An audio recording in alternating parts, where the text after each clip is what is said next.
Plus, Elon Musk and Tim Cook among the tech titans heading to China this week as President Trump gets set to meet with Xi Jinping. Lou Bassanese and Dan Greenhouse on what's at stake coming up next. What do you hope to get out of the summit in China, and how much has the war in Iran changed the agenda? Look, I have a great relationship with President Xi. We're doing a lot of business, but it's smart business. We used to be taken advantage of for years with our previous presidents, and now we're doing great with China. We make a lot of money with China.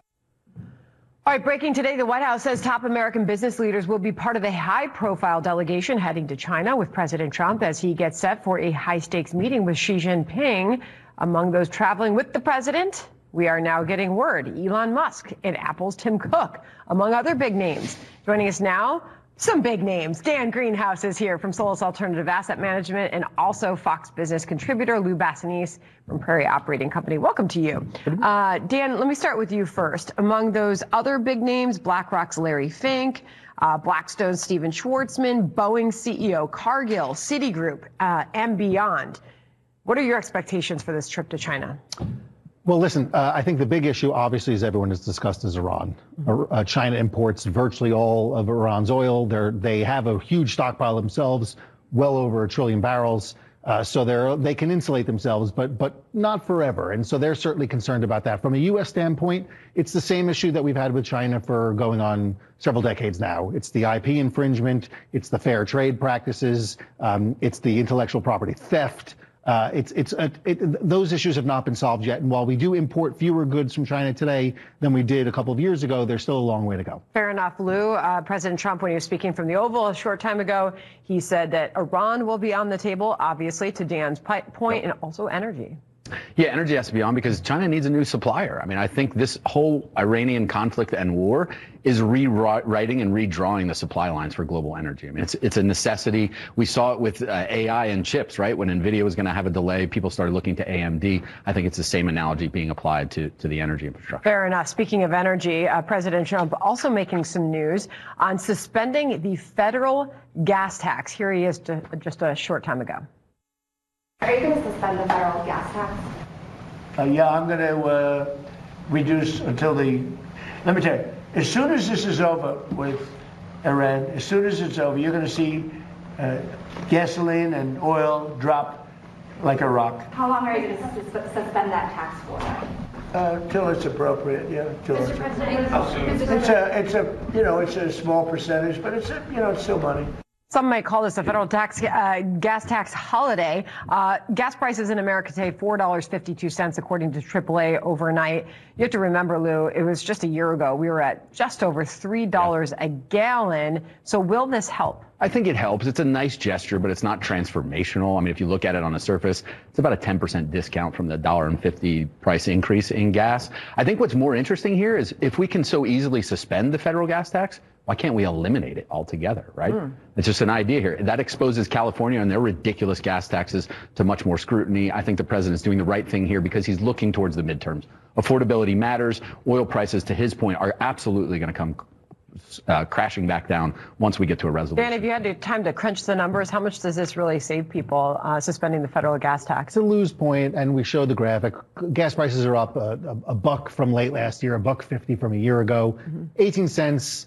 You're going to save $100 a year. The average consumer consumes about 500 gallons of gasoline a year, give or take 600. So it's $100 a year. It's not nothing, but to Lou's point, it's certainly not going to revolutionize your lifetime. Well, it's interesting as the president announced this, is sort of, we saw oil prices go up another leg.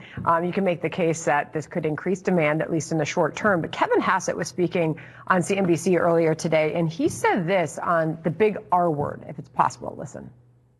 As the refineries turn the knobs up so that they have more jet fuel in response to the high prices and more diesel in response to the high prices, that reduces the supply of gasoline and could make those prices go higher. That's a very disruptive thing in Asia, but in the U.S., it's very unlikely to cause a recession because we're such a strong energy producer.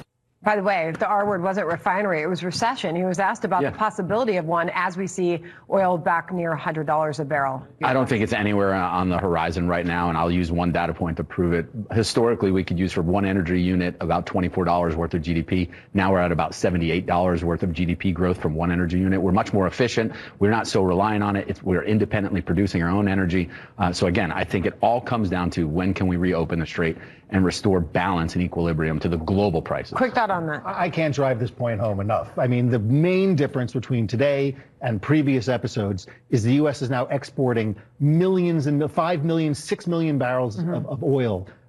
We are effectively a total energy exporter, borderline a crude energy exporter, and it's a far cry from, say, the 70s when we relied on the rest of the world for virtually all our energy. Notice we didn't want to say it's different this time because that's a banned phrase on Wall Street. We did not say that. Got it. It's different this time. All right, it's different this time. So from energy to food, I want to finish off with some news on beef because the Wall Street Journal is now reporting that President Trump has cleared the way for more beef imports, aiming to bring down what has been some record high prices. White House officials says the tariff decision aims to address short-term supply issues with beef in the U.S., while the deregulatory efforts will help lower ranchers' costs over time. This was an exchange on beef also today at the White House. Madam Secretary, you're doing such a good job with prices, agriculture. How's the beef doing? We got to get the beef down. We're working on it. It's the only thing. We got to get the beef down. But it's becoming more affordable. So cutting those beef tariffs, will it help? I think it absolutely helps. I think the president's playing a game of whack-a-mole with everything that's popping up in terms of high prices for the average American. So gas, we're addressing it with a holiday for a federal gas tax. Beef, we're reducing imports. You've seen him respond this way. Reducing tariffs. No, reducing tariffs, right. I'm sorry. You've seen him respond this way categorically anytime that there seems to be a lot of pressure and public backlash against an individual product or sector. So I think it's a smart move. Dan? Yeah, no, that's right. Supply is always the answer, so more cows. Although, we're not going to get that through Congress per se, but yes, anytime you can get lower prices for the American consumer, that's something that we should be in favor of. Yeah, clearly he's on a mission to bring those prices down because that's still something that's affecting everybody every single day in America. Thank you very much to both of you.